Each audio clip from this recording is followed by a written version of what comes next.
Hey guys, welcome to my new series here at Lotus Petal Studios. This is going to be called Kpop Nostalgia, since I love reviewing K-pop stuff because I'm a total K-pop nerd, and a lot of the songs and videos I want to talk about are from like the last decade or two because I'm a K-pop hipster who's stuck with the second gen groups. Mostly I wanted to find an excuse to talk about them, and thus Kpop Nostalgia is born. I need to stop saying the word K-pop already. Anyway, who's first on the list for this nostalgia trip for Korean pop fans across the world? Well, it's none other than boy group Vixx and their super scary song Voodoo Doll.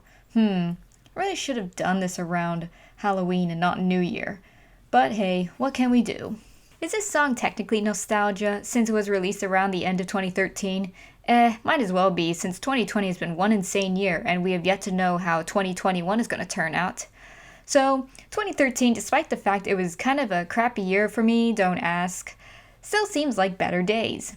So, where to start? Vixx is a 5-member boy band from Jellyfish Entertainment. They originally debuted with 6 members, but member Hongbin didn't renew the contract with the company and left Vixx earlier this year due to personal reasons.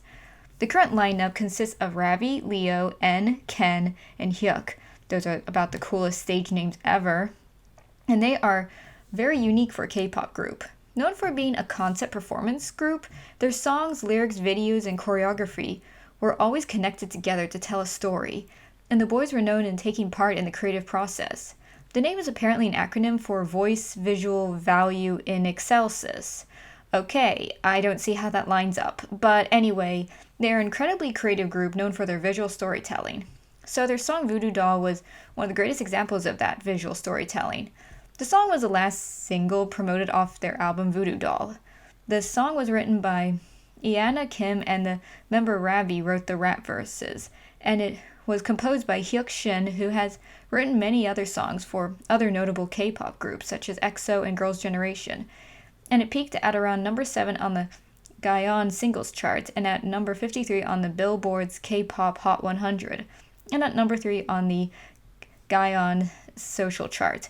My own personal opinion is that the song itself was a great track. I really love the intensity in the tune, which matches really well with the lyrics, which describes a near-abusive relationship where the girl is using the guy as a rebound and he willingly allows her to hurt him so long as it makes her happy. Wow, he's a bit of a simp. They also use doll metaphors to describe the guy taking on the girl's pain in order to make her smile. Yeah, that sounds like a seriously abusive situation. You might want to get out of there, dude. The music video and dance were the center of some controversy due to its violence and gore. Unlike other scary concepts in K-pop where the members still look really hot, Vixx's video was genuinely terrifying, like a horror movie. The members acted the part so well with some really psychotic looks. The styling was great with the heavy eyeliner on Honbin and those intense stares they all gave to the camera. I mean, at some points, I thought they might as well have been possessed for real. The original version of the music video showed scenes with exposed organs and open wounds getting sewn together. The plot seemed to follow a completely sadistic girl keeping the members of Vixx hostage in cages and torturing them, with intercut scenes of the choreography. But because of the gory scenes, a clean version had to be released, which made me feel better too, since honestly I don't stomach violence and gore very well. Yes, I'm a bit of a wimp. The girl went around throughout the video torturing the members with dolls with her scary maniacal smile, and the members getting X's in their eyes showing that they're completely under her control. Yes, talk about a serious case of Stockholm Syndrome. The members at the end tried breaking free, but only one couldn't escape and he got turned into a voodoo doll. Poor sucker. Might have developed Stockholm Syndrome by then anyway. The choreography was also centered around the horror and voodoo doll theme. I love the unique choreography when they threw Ken over Ravi, which must have taken so much practice as he could have easily have fallen on top of him. I wonder if he actually did at one point. Ouch, that's definitely not a move for rookies. But after the first throw, Ken is shown being held down trying to get away from the other member's grip. The choreography was also involved a staff, which you see Hongbin screaming into at various points. Notable points was when they move it back and forth like a clock at the tick-tock part. The staff was a really clever idea as it really played around with the whole voodoo doll concept, since that's what you use when you want to try and control somebody with it. However, part of the dance had to be modified for live performances as it was considered too violent for music shows, which is understandable since they also stab each other with the staff at various points. It's probably the only dance that had to be modified for that very reason. But the clean version of the choreography is just as good as the original, as it still played around with the illusion that somebody was getting stabbed. Tell me what you think comparing the two different moves.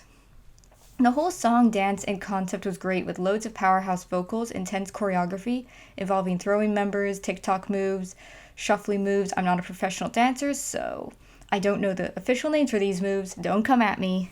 And the staff, of course, and strong rap sequences with broken English. I mean, come on, to this day, I still can't figure out what the heck Ravi was saying at the start. He's saying something like, "You shot right through my heart, I will fight for you." What does that even mean? It's like a secret code. The way the boys were styled and dressed was great too, with the black hair and heavy eyeliner and those suits. Wasn't so sure about that tassel outfit. Some things just should be left in the 70s, guys. But besides that, it's great. I love how intense everything was, and you could really just see that intensity and the pain in their faces. So good. If there's any little tiny criticism to give, it was how violent the original video was. I get it was meant to fit in with the horror theme, but I felt they could have still kept it really scary and intense without showing the organs and blood. As I said, I'm just very sensitive to gore, and the dance was a little too violent when they kept stabbing each other, so I could understand why that was changed. Still, even the modified version was great, and honestly, I didn't mind the original version too much. So what do you guys think? What do you think of the song, the video, choreography, Vixx themselves? Do you think the original video was a little too violent? I hope you enjoyed this first episode of Kpop Nostalgia. This is the Flower Woman at Lotus Petal Studios, and I'll see you all later.